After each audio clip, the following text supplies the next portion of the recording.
इस क्रेटर को चढ़कर और उसे पार करने का प्लान उनके लिए अब भारी पड़ने वाला था, क्योंकि जब हॉस्किन हेलीकॉप्टर का इंतजार कर रहे थे तो ये दोनों चढ़ने में लगे थे, और जब हॉस्किन तक मदद पहुंची तो ये दोनों 70 फीट तक ऊपर आ चुके थे, यानी कि ये अब भी क्रेटर में 80 फीट की गहराई पर थे। लेकिन यहाँ तक पहुँचने में इनकी सारी हिम्मत जवाब दे चुकी थी।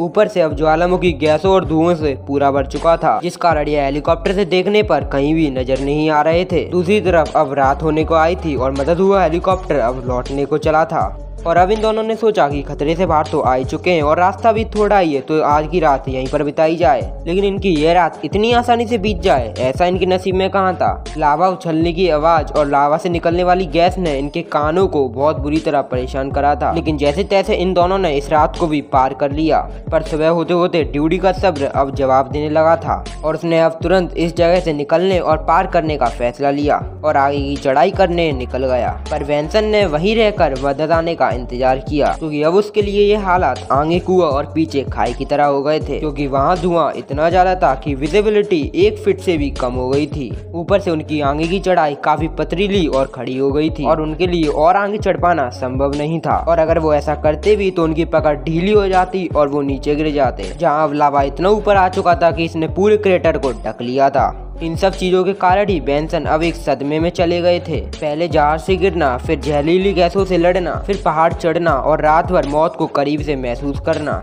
इन सब के कारण उन्हें अब ऐसा लगने लगा कि वह अब जिंदा नहीं बचेंगे, इसलिए वह उसी जगह रुक गए और उनके कदम भी आगे बढ़ने को तैयार नहीं थे, और अब तो ड्यूडी भी उनका साथ छोड़कर जा चुके थे। बेंसन ये सोच ही रहे थे कि उनका अंत करीब है, तभी उन्हें एक गिरती हुई बॉडी दिखाई दी, जो खौलते हुए लावा में जा गिरी और पलक झपकते ही भस्म हो गई। ये देखकर तो बेंसन जोर जोर से चिल्लाकर रोने लगे, क्योंकि कुछ समय पहले ही उनका दोस्त उनके लाख मना करने के बावजूद भी चला गया था, और ये नजारा देखकर उन्हें ऐसा लगा कि हो ना हो ड्यूडी अब इस दुनिया में नहीं रहा। लेकिन किस्मत कर वो बॉडी ड्यूडी की नहीं थी, बल्कि डिप्रेशन के कारण उनका दिमाग उनके डर को क्रिएट कर उनके सामने ला रहा था, और दूसरी तरफ बचाव दल उनकी जान बचाने के लिए उन्हें ढूंढ रहा था। लेकिन विजिबिलिटी लो होने के कारण वह नीचे कुछ देख ही नहीं पा रहे थे, इसलिए वह निराश होकर वापस चले गए थे। पर अगली सुबह वे वापस आए एक बार दोबारा कोशिश करने के लिए, लेकिन इस बार भी उन्हें कोई सफलता नहीं मिली, और उधर ड्यूडी की कई घंटों की मेहनत रंग लाई, क्योंकि कई घंटों की मेहनत के बाद ड्यूडी ज्वालामुखी के मुकाबले पर जा पहुंचे, जहां बचाव दल पहले से ही मौजूद था। उन्होंने उन्हें तुरंत ही अस्पताल में पहुंचाया,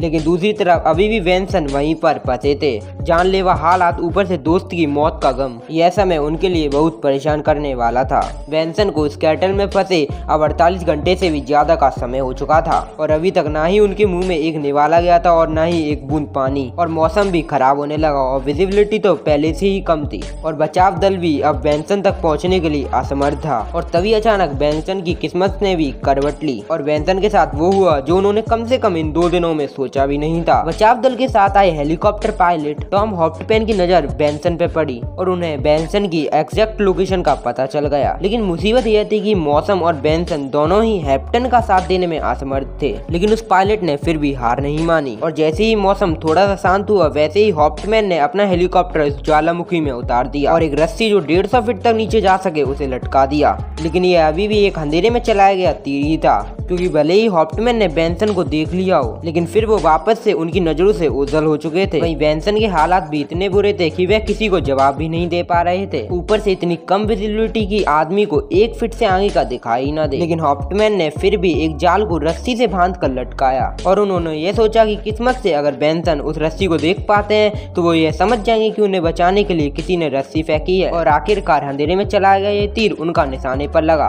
बेंसन को वो जाल दिख गया, लेकिन अभी भी एक प्रॉब्लम थी कि वो जाल उनसे काफी दूर था, और काफी प्रयासों के बाद भी वे उस तक नहीं पहुंच पा रहे थे। लेकिन बेंसन किसी भी हालात में इस मौके को अपने हाथ से नहीं जाने देना चाहते थे, क्योंकि शायद वो ये बात जानते थे कि इसके बाद उन्हें दूसरा मौका नहीं मिलने वाला। इसलिए बेंसन ने अपनी पूरी हिम्मत जुटाकर एक जोरदार जंप किया, जो फाइनली उस जाल में जाकर ही रुका। उस सिचुएशन का अंदाजा लगाने भर से ही रूह कांप जाती है कि अगर उनका यह जंप मिस हो जाता तो उनका क्या होता। खैर, उनकी किस्मत ने इस बार उनका पूरा साथ दिया। और जैसे ही बेंसन उस जाल में बैठे वैसे ही उनके वजन से पायलट को भी अंदाजा हो गया कि बेंसन अब जाल में बैठ चुके हैं। और जैसे ही पायलट ने रस्सी को ऊपर खींचा तो उन्होंने देखा कि बेंसमैन जाल में मौजूद थे और उनकी हालत को देखकर यह समझ आ रहा था कि वे अगर थोड़ी देर और क्रेटर में रहते तो उनकी जान बचाना संभव नहीं था। इसलिए बेंसन को तुरंत ही हॉस्पिटल ले जाया गया और उन्हें तुरंत ही आईसीयू में शिफ्ट कर दिया गया, क्योंकि यह कैमरामैन मौत के बहुत करीब जा चुका था। और फाइनली उन्हें बचा लिया गया और इस बहादुरी के लिए इन तीनों को बाद में सरकार की ओर से सम्मानित भी किया गया।